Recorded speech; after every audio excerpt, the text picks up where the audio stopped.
In a lush forest, not far from a quiet village, lived a clever fox named Chatura. She was known for her sharp mind and quick wit, always finding a way out of tricky situations. Chatura had a sleek orange coat and bright eyes that gleamed with intelligence. However, in the same forest lived a greedy crow named Logita, who was notorious for her insatiable appetite and cunning ways of hoarding food.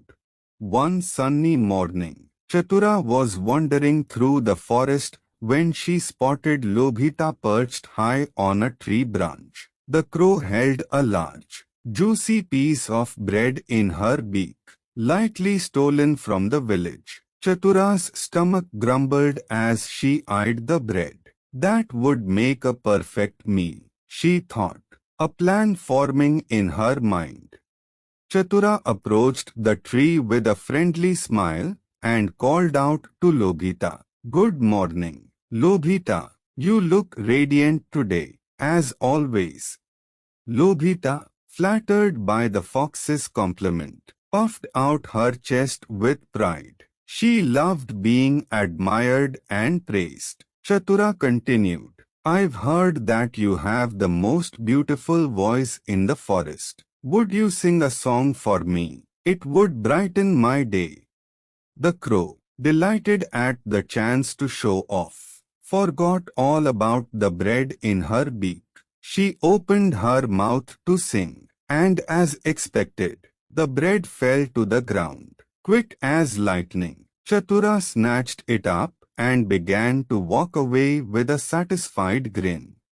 Lobhita, realizing she had been tricked, cawed angrily, "You sly fox, give me back my bread." But Chatura only chuckled and replied, "Lobhita, you let your vanity get the better of you. It's not wise to be so easily swayed by flattery." Though Lobhita was furious, she knew Chatura was right. Yet, as she watched the fox walk away with her bread, a plan for revenge began to form in her mind. "She won't get away with this," Lobhita vowed.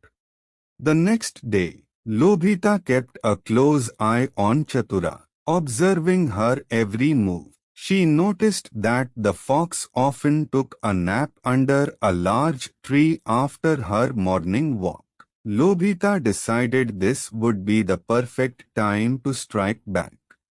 Flying to the tree, Lobhita spotted a beehive hanging from one of its branches. With a wicked grin, she pecked at the hive until it started to sway dangerously. The bees inside began to buzz angrily, disturbed by the sudden movement. "Chatura," Lobhita called down from her perch, "how are you enjoying your nap? But beware, sometimes the peacefulness of the morning can be deceiving." Chatura looked up just in time to see the beehive tumbling toward her. She leaped to her feet and dashed away, barely avoiding the hive as it crashed to the ground. A swarm of angry bees erupted from the shattered hive, buzzing furiously. Without wasting a moment, Chatura ran as fast as her legs could carry her, dodging the bees that were hot on her trail. She knew she needed to find water quickly to escape them. Just as she began to tire, she spotted a small pond ahead. With a final burst of speed, she leaped into the water, submerging herself completely. The bees, unable to follow her into the water, eventually gave up and flew away. Emerging from the pond, Chatura was soaked but unharmed. She knew Lobhita was behind the attack and decided that this time, she wouldn't let the crow off so easily. The following morning, Chatura found Lobhita perched on the same tree, looking smug and satisfied. The fox approached her with a warm smile and said, "Good morning, Lobhita. I must admit, you got the better of me yesterday. but I've come to make amends for taking your bread. As a token of my apology, I've brought you a gift. Lobhita's eyes gleamed with greed. A gift? For me? She asked, eager to see what the fox had brought. Chatura nodded and placed a small, shiny object wrapped in leaves on the ground. Yes, it's something very special, she said. But you must promise not to open it until you're alone. It's valuable, and I wouldn't want anyone else to see it. Lobhita, consumed by greed, quickly agreed. She grabbed the object and flew to a secluded spot to unwrap it. But when she opened the leaves, she found nothing inside but a smooth pebble. Furious, she realized she had been tricked once again. Before she could return to confront Chatura, Lobhita noticed something glinting in the bushes nearby. Curiosity got the better of her, and she flew over to investigate. There, lying on the ground, was a beautiful golden pendant, shining brightly in the sunlight. At last, something truly valuable, she thought, grabbing it with her beak.